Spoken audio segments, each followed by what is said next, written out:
morning, you guys. Morning, morning, morning. If you clicked on this video because of the title, spoiler alert. No, I did not. Spoiler alert. I did not dislike a Brandon Sanderson novel. That, my friends, is not possible. But I do want to dive into what happened, what I thought, etc., etc. I hope you guys are having a fantastic Saturday morning. I am having a pretty good one. It's been pretty chill over here. I have my wonderful crispy water and my beautiful library, which will have wall art very soon, guys. Very, very, very soon. There will be wall art in the library. It just is taking me. I'm taking my time. Okay? There's so many books to still go through and put up that I'm just taking my time here, people. So I appreciate you guys tuning in, but I'm super, super happy with the way that the library is coming. On that note, you saw the title. You know what's up. I read another Brandon Sanderson novel. I think my first one of 2025. Yeah, I have not, because Wind and Truth was the last Brandon Sanderson novel that I read before this, and that was in, I think, December of 2024. Or November. It might have been November. I can't remember. It was in 2024. And so, I have not read a Brandon Sanderson in 2025 yet. So that's a little, I might need to do a reread or something, just to, get myself back on the choo-choo freight train. Not that I'm not on it. I am still on it. But I will say I was slightly disappointed. So I started Skyward by Brandon Sanderson. It is his YA series that he has. I think it is his only YA series. I'm sure someone will correct me if I'm incorrect in the comments. But yeah, so I started Skyward. And I did finish it and did not DNF it. Did it enter my mind? No.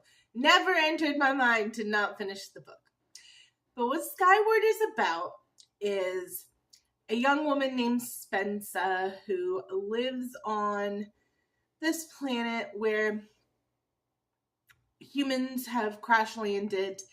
And there's a lot going on. We get an intro with her father, who is a pilot, and he's taking her up to the surface because they live in these cave dwellings, and he takes her up to the surface, and then suddenly he's called into battle and he dies. And we do a time jump to her being like, I think she's like 17-ish. I can't distinctly remember. And that's kind of the problem with this book, is that I just didn't like it enough to really remember all of the details. So she's like in the 17 range, I think, and she now wants to become a pilot. And her father has been labeled as a traitor. We don't know why her father was labeled as a traitor.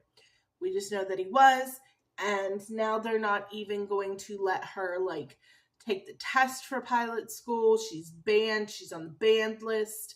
Even though her whole life she's been studying and training to be a pilot. They're like, oh, absolutely not. You cannot be a pilot. So she goes to take the test. And it's all questions about, agriculture and other things. They give her, a faux test. And she bombs it, of course, because she wasn't studying these things. She was studying the pilot things. And then a guy who used to fly with her father is teaching this incoming pilot class, and he sees her, and she takes a spare test and answers all the questions correctly. And he's like, you're too good to not be a pilot. So come on, I'm going to stick my neck out for you and you're going to become a pilot. So she does get into the piloting class. And there's a lot going on. It's a little tropey. I said that in a group chat and got reamed for it, but it was a little tropey in my opinion. their first, training session, there's a Krell, which is like their aliens kind of attack, and they have to go in and defend, and you've got all your personalities in the class, and yeah, you've got your bully kind of character who is, been handed everything by a silver spoon, and he's just immediately made like flight leader. And it is a very YA space flight drama. And it was good. It wasn't bad. There are definitely some redeeming qualities in it, like Doomslug, the little slug guy that she finds in this abandoned ship that she has to kind of live out of, because while they're going to let her in the class, they won't let her room and board or eat or anything in the facility. She can only go to the classes. So she finds this old spaceship and she kind of lives out of it. And in there is a slug, and he's adorable, and everybody loves him, and it's like a favorite character of everyone who loves the series. And I did enjoy him. He was super adorable, and there's definitely redeeming qualities about this book. But as somebody who reads a lot of YA, like I read a lot of YA, I felt like I'd read it before. And nothing about it felt super fresh, super new, super mind-blowing. It was good. It was a solid 3.5 out of me. I definitely preferred the end to like the beginning, where you have some dramatic deaths and things like that, where it kind of hammers it a little bit harder and it feels a little less YA tropey. But it was just not my favorite thing I've ever read by Brandon Sanderson. And I don't know if just my standards are too high. And I do that sometimes when I absolutely just love a book by an author. And I am like, oh my God, this is the best thing that I've ever freaking read. It's my favorite book. Such as there are some books by Brandon Sanderson that I feel that way about, where it's just phenomenal writing and phenomenal storytelling and incredible characters that I give such a shit about, and all of that. And then to read this, which I didn't care about a lot of these characters, and honestly some of them died before I even really got to know them or left, and then it was like, okay, so what was the point of that character? And it just, like I said, I've read it before. I have read this space odyssey with, a young heroine or hero.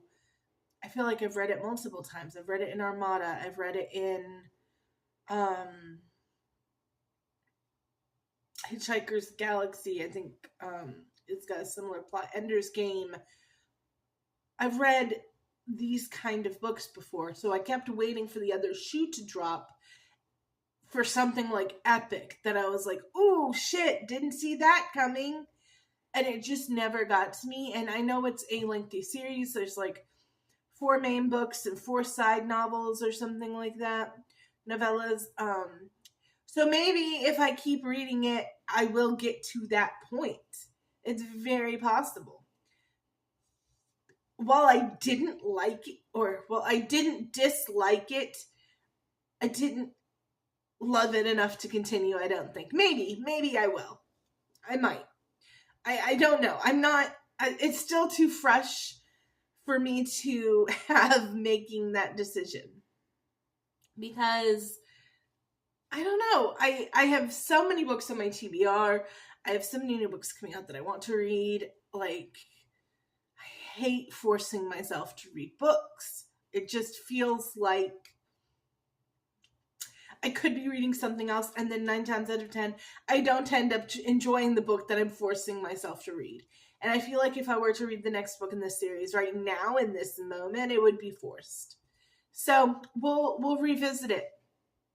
But still a 3.5 star out of me. It's not terrible. It's not bad writing. It's just not my standard for Brandon Sanderson. My standard for Brandon Sanderson is Warbreaker, Trust of the Emerald Sea, You, Me, and the Nightmare Painter, Way of Kings, Words of Radiance.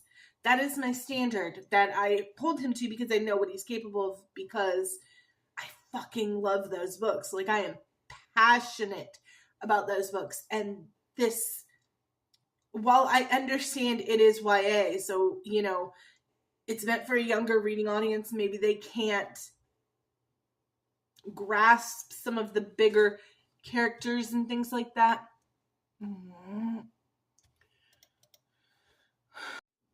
And yes, I do realize that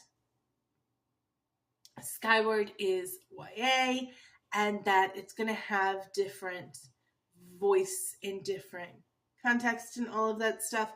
But I just feel like I have read other YA novels that didn't feel as YA to me. So, yeah. That's just my opinion. Please don't cancel me for it. I didn't hate the book. I didn't love the book. And I would definitely say, if you are a Brandon Sanderson fan and you are starting your Skyward journey, my best advice to you is to maybe lower your standards just a little bit. Because I think that is where I went terribly wrong. Like I said, he's written some of my favorite books ever. Warbreaker, Tress, God, Lauren, you just froze. Yumi and the Nightmare Painter, Words of Radiance, Way of Kings. He's written some of my absolute favorite books. And honestly, if you've never read Brandon Sanderson because you're intimidated by some of his larger, thicker volumes, then maybe Skyward is for you. If you're not a huge reader and you need something that's maybe not got as much world building or something simpler, I would recommend Skyward to that. I would recommend Skyward to my teenager. Absolutely. I did not dislike it, and I want to make that very, very clear, even though I am definitely the unpopular opinion in my friend group right now. That's okay. I stand on my opinion. I didn't hate it, guys. I just didn't love it as much as I had hoped I would. I felt like I had read it before. I felt like there wasn't anything new and fresh and mind-blowing. Maybe if I read the other 4 books in the series. But, you know, only time will tell on that one. My new maintenance man showed up. So, yeah, we're going to just end the video here. I love you guys so, so much. Thanks for the likes and shares and subscribes and all of that good stuff. Don't cancel me over my opinion on this one, but I appreciate you all so much, and I'll talk to you later.